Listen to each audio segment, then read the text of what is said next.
આપ જુઓ છો Gujarat engineering academy YouTube channel. આજે આપણે કેમિકલ સેમેસ્ટર 3 માટેનો ઇમ્પોર્ટન્ટ સબ્જેક્ટના જીટીયુ એક્ઝામના મોસ્ટ ઇમ્પોર્ટન્ટ પ્રશ્નો જે ગુજરાતી ઇંગ્લિશ બંને લેંગ્વેજમાં તમને મળી રહેવાના છે સાવ ફ્રી ઓફ કોસ્ટ. એની આપણે વાત કરશે બેસ્ટ સારામાં સારું મટીરિયલ સાથે. તો એવો કેવો સબ્જેક્ટ છે એની વાત કરીએ તો કે કેમિકલ પ્રોસેસ ટેકનોલોજી સીપીટી કરીને જે તમારો સબ્જેક્ટ કોડ છે DI03005041 એના જીટીયુ એક્ઝામના મોસ્ટ આઈએમપી પ્રશ્ન મિત્રો આપણે વાત કરશી. તો બધા મિત્રોને આ વિડીયો છે મિત્રો એ લાસ્ટ લગી તમારે ખાસ જોવાનો છે, કેમ કે સારામાં સારું મટીરિયલ મળશે. જીટીયુ એક્ઝામમાં તમે સારી રીતે ફ્રી ઓફ કોસ્ટ પાસ પણ થઈ જશો.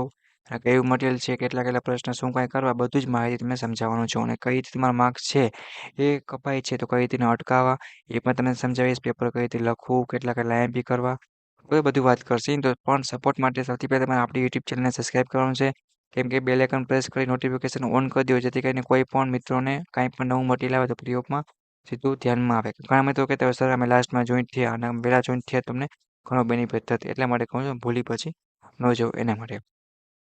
તો આપણે મટીરિયલ તરફ આગળ વધીએ મિત્રો. જો સૌથી પહેલાં વાત કરીએ ને તો અહીંયા મટીરિયલ તમારું કેવું આપેલ છે કે ગુજરાત ટેકનોલોજીકલ યુનિવર્સિટી આપણે જીટીયુ છે. રેડી. પછી જો વાત કરીએ semester 3 diploma in chemical engineering subject શું છે, કેમિકલ પ્રોસેસ ટેકનોલોજી CPT1 તમારો સબ્જેક્ટ કોડ છે એ પણ મિત્રો તમને મેં આપેલો છે. ઓકે, કેમ કે સબ્જેક્ટ કોડ છે ને એ હોવો જરૂરી છે. આપણે ગમે તૈયારી કરતા હોય કોઈ પણ હોય તો વિડીયોમાં તમને જો ગુજરાતી ઇંગ્લિશ બંનેમાં પ્રશ્ન જોવા મળશે. પહેલાં તમને ઇંગ્લિશમાં મિત્રો પ્રશ્ન આપેલ છે, 1 થી 10 પ્રશ્ન છે એ ઇંગ્લિશમાં આપેલા છે. બધા મોસ્ટ ઇમ્પોર્ટન્ટ પ્રશ્ન છે મિત્રો એ આવી જશે. પ્રિપેરેશન તમારે કરવાની છે, બરાબર છે. જેમ કે 10 પ્રશ્નો આ છે, કોઈને સ્ક્રીનશોટ પાડવો તો પાડી લેજો મિત્રો. રેડી. પછી જો બીજા બસ સાઈડના પ્રશ્નો આપ્યા છે બાજુમાં મેં કેટલા છે 11 થી લઈ અને તમને 23 પ્રશ્ન તમારા આ છે. તો બધા મિત્રોને સ્ક્રીનશોટ પાડવો હોય તો ટાઈમ આપું છું, પાડી લ્યો અને આટલા પ્રશ્ન પ્રિપેરેશન કરવાની છે. રેડી. ગુજરાતી મીડિયમવાળા છે મિત્રો એના પ્રશ્ન પણ તમને અહીંયા નીચે આપે. ટોપ 25 પ્રશ્ન તમારે તૈયાર કરવામાં આવે, કેમ કે છેલ્લું કેવું છે એક્સપ્લેન ધ, એવી રીતના ગુજરાતીમાં પણ સમજાવેલ છે. કેવા ટાઈપના પ્રશ્નો પૂછાઈ શકે છે, કેવા કેવા ડાયાગ્રામ વાળા પ્રશ્નો હશે, સંપૂર્ણ માહિતી સાથે. બરાબર છે. તો બધા મિત્રો ખાસ પાકા કરી નાખજો. કોઈને સ્ક્રીનશોટ પાડવો હોય મિત્રો તો પેજની થોડીક સાઇઝ છે એ વધારો, જેથી કરીને તમને થોડોક ખ્યાલ આવે. બરાબર. જો આપેલું પેજ છે અથવા એવું હોય તો નાનું કરી નાખો, કોઈને આખો ફોટો લેવો હોય તો. પછી એટલા ખાસ બધા મિત્રોને કરવાના છે. આ પહેલાં બધા ઇંગ્લિશ મીડિયમવાળા મીન્સ કે ઇંગ્લિશમાં જે લેંગ્વેજ હોય એ મિત્રોના છે. રેડી. હવે આલી સાઈડ કરું, કોઈને કદાચ ન દેખાતું હોય એના માટે, તો પણ તમે ફોટો પાડી લેજો ખાસ. 11 થી 22 પ્રશ્ન. પછી હેઠળના કેટલા પ્રશ્નો તો કે 3 પ્રશ્નો 23 24. પછી આ થયા ઇંગ્લિશ મીડિયમવાળા. હવે ગુજરાતી મીડિયમના પણ તમને નીચે મિત્રો આપેલા છે. રેડી. તો ગુજરાતી મીડિયમવાળા છે એના પ્રશ્નો ક્યાંથી ચાલુ થાય તો કે અહીંયાથી ચાલુ થાય છે. એ મિત્રોને પ્રશ્ન છે એ પાકા કરી નાખવાના છે. બરાબર છે. આ ગુજરાતી મીડિયમવાળાના છે, જેથી કરીને કોઈ પણ ગભરાવાની ટેન્શન લેવાની કાંઈ પણ જરૂર નથી. સ્ક્રીનશોટ પાડી લેજો મિત્રો. રેડી. જો અહીંયા 4 છે, બાકીના પ્રશ્ન તમને અહીંયા આપેલા છે. બરાબર છે. તો જીટીયુ એક્ઝામ માટે સારું મટીરિયલ છે મિત્રો એ આપણે કહી શકાય છે. જે મિત્રોને પાસ થવું હોય, સારા માર્ક્સ લેવા હોય એને આટલા પ્રશ્ન છે મિત્રો એ ખાસ વાંચી લેવાના છે, જેથી કરીને શું થાય તો કે સારામાં સારું માર્ક્સ આવે, સારામાં સારું રિઝલ્ટ આવે. આ પ્રશ્ન તમારા બધા એના છે તો કે ઇંગ્લિશ મીડિયમની ગુજરાતી મીડિયમના છે, જે મેં ટીક પણ કરી દીધા છે. આ ખાસ અહીંયાથી લઈ કોઈને મિસ્ટેક ના થાય. બરાબર છે. એટલે એ વસ્તુ ખાસ ધ્યાન રાખજો. સ્ક્રીનશોટ પાડવો મિત્રો તો પાડી લેજો. અહીંયાથી એટલા બધા ગુજરાતીમાં આવી જાય છે બધા પ્રશ્ન. નેક્સ્ટ વાત કરીએ તમારા કેટલા વધ્યા તો કે અહીંયા 25 પ્રશ્નો વધ્યા છે. બરાબર છે. હવે આ છે ને એ પણ ગુજરાતી મીડિયમના જ છે. આ પણ મિત્રોને જેને સ્ક્રીનશોટ પાડવો હોય મિત્રો એ પાડી શકે છે. બરાબર છે. અમુક વર્ડ છે જેમ કે રિડક્શન છે કે રીડફક્શન કે કોઈ પણ આવતું હોય તમારી રીતે પ્લાનિંગ કરવાનું મિત્રો અને એ રીતે લખવાનું, જેથી કરીને સારામાં સારા માર્ક્સ મળે. હું તમને એમ કહેવા માંગુ છું. હવે જે અમુક વર્ડ છે મિત્રો એ ઘણીવાર શું થાય તો કે અઘરા આપણે ભૂલી જતા હોઈએ છીએ, આપણે ખ્યાલ નથી હોતું. એટલે એ વસ્તુ ખાસ તમે ધ્યાન રાખજો. જે મિત્રોને સ્ક્રીનશોટ પાડવો હોય પાડી લેજો.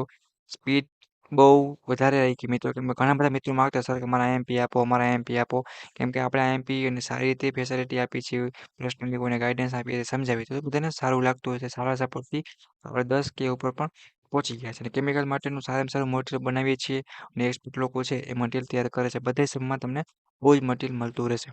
ઓકે. તો અહીંયા તમારા મિત્રો જો આ થોડીક મિસ્ટેક છે 24% ડિટર્જન્ટ પાવડરના ઉત્પાદન સમજાવવાનું છે. એટલે એક જોઈ લેજો તમારી રીતે મિસ્ટેક છે. સ્પીડમાં હોય કદાચ થોડો ઘણો પ્રશ્નમાં ક્યાંક ભૂલથી ખોટું કે ભૂલ થઈ ગઈ હોય તો તમારે તે એડજસ્ટ કરી લેવાનું રહેશે. આ તમારું મટીરિયલ છે પ્રોસેસ ટેકનોલોજી મીન્સ કે કેમિકલ પ્રોસેસ ટેકનોલોજી CPT નવા DI સબ્જેક્ટ કોડ સાથે. રેડી સ્ક્રીનશોટ પાડી જેટલી તમે સારી તૈયારી ચાલુ કરી દો કેમ કે પાછું પડશે ને કે બેકલોગ કેટી આવશે. જો વિડીયો સારો લાગ્યો હોય તો સપોર્ટ માટે આપણી યુટ્યુબ ચેનલને સબસ્ક્રાઈબ કરવાનું ભૂલતા નહીં.